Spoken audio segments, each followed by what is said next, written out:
नमस्कार मित्रों, मेरे स्पिरिचुअल कनेक्ट पर आप सभी लोगों का हार्दिक अभिनंदन मित्रों।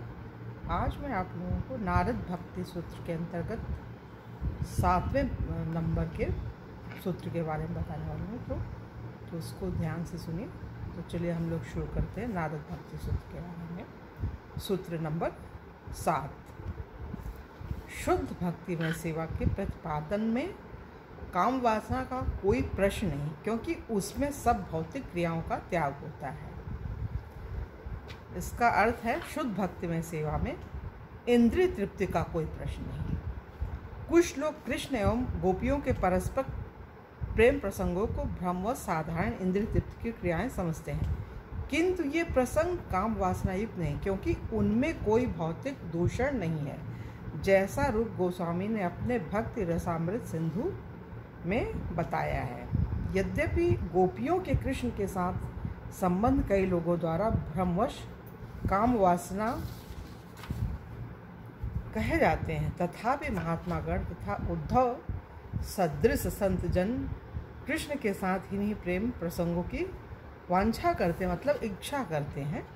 चैतन्य चरितामृत के रचयिता श्रील कृष्णदास कविराज ने इसीलिए कहा है, जिस प्रकार लौह एवं स्वर्ण में अंतर है, उसी प्रकार भौतिक काम वासना तथा कृष्ण के गोपियों के साथ प्रेम प्रसंगों में भी अंतर है।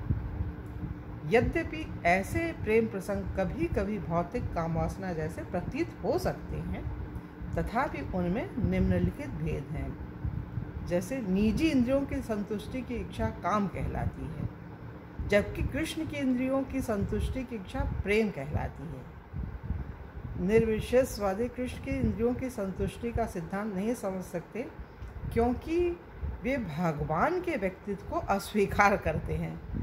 निर्विशेषवादी कृष्ण की इंद्रियों की संतुष्टि का सिद्धांत नहीं समझ सकते, क्योंकि वे भगवान के व्यक्तित्व को अस्वीकार करते हैं। अतः वे सोचते हैं कि भगवान की इंद्रियां नहीं है तथा इसीलिए इंद्रिय संतुष्टि भी नहीं है, किंतु भक्त बस भगवान की इंद्रियों को संतुष्ट करना चाहते हैं और इसीलिए वे भगवत प्रेम की शुद्ध क्रियाओं में भाग लेते हैं। उस शुद्ध दिव्य प्रेम की श्रेणी में काम वासना का कोई प्रश्न ही नहीं है।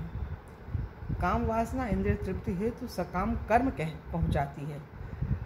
काम वासना इंद्रिय तृप्ति हेतु सकाम कर्म तक पहुंचाती है। मनुष्य के लिए विभिन्न प्रकार के कर्तव्य हैं, जैसे राजनीतिक कर्तव्य, वैदिक अनुष्ठानों का पालन, देह धारणा के कर्तव्य एवं सामाजिक औपचारिकता तथा परंपराएं।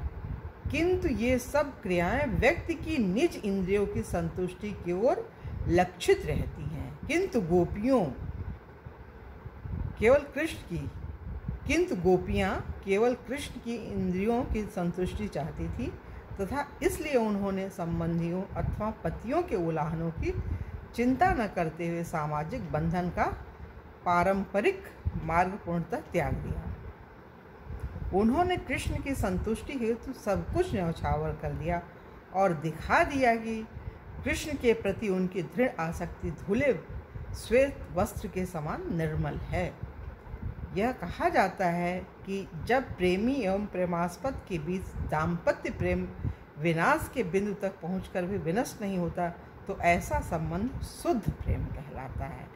भौतिक जगत में इस प्रकार का प्रेम मिलना संभव नहीं, क्योंकि यह केवल कृष्ण एवं गोपी जन सदृश उनके अंतरंग भक्तों के मध्य ही रहता है। गोपियों एवं कृष्ण के मध्य का भाव इतना दृढ़ था कि किसी भी परिस्थिति में उसका विनाश नहीं हो सकता था। श्रीमद् भागवतम में कृष्ण गोपियों के शुद्ध प्रेम की प्रशंसा करते हैं। मेरी प्रिय गोपियों, मैं तुम्हारी निर्मल सेवा का ऋण ब्रह्मा के जीवन काल में भी चुका पाने में असमर्थ हूँ। मुझसे तुम्हारा संबंध लांछन से परे है। तुमने दुर्जय गृह संबंधों को काट कर मेरी आराधना की है, अतः कृपया अपने उज्ज्वल कृत्यों को ही अपना पारितोषिक समझो। अपने उज्ज्वल कृत्यों को ही, मतलब जो आपकी सत भावना है, सत्कर्म की इच्छा है, उसी को आप एक भगवान का विशेष अनुग्रह समझो, पुरस्कार समझो कि आपने जो भक्ति की है तो उसका प्रतिफल मिला है। भगवान में आपका अनुराग, ये सबसे बड़ा प्रतिफल है गोपियों का।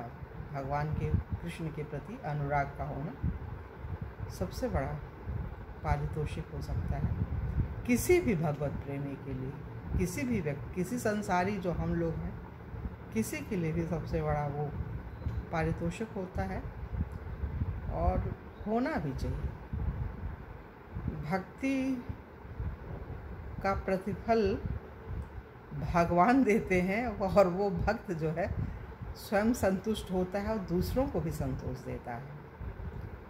गृहस्थ जीवन में भी रह करके बहुत से भक्त ऐसे भी हैं जो सर्वजन हिताय सर्वजन सुखाय काम करते हैं और यही करते करते वो भगवान को प्राप्त कर लेते हैं, बहुत खुश हो जाते हैं, सोचते हैं कि भगवान की अद्भुत कृपा है उनके ऊपर। और सही भी बात है मित्रों, कृपा ना हो तो भक्ति की राह पर कोई एक कदम भी आगे नहीं बढ़ा सकता है। तो ईश्वर की अद्भुत और अनुपम कृपा होती है भक्तों पर, तभी वो ये सब पढ़ते हैं, सुनते हैं, सुनाते हैं। तो हम समझते हैं आप लोग भी उसी श्रेणी के भक्त हैं और निश्चित ही हमारे इस स्पिरिचुअल कनेक्ट को सब्सक्राइब करेंगे, लाइक करेंगे और ज़्यादा से ज़्यादा लोगों को शेयर भी करेंगे। तो हम अब यहीं अपनी वाणी को विराम दे रहे हैं और कल की वीडियो में आप लोगों से पुनः मिलेंगे और 8वें सूत्र के बारे में बताएंगे आप लोगों को।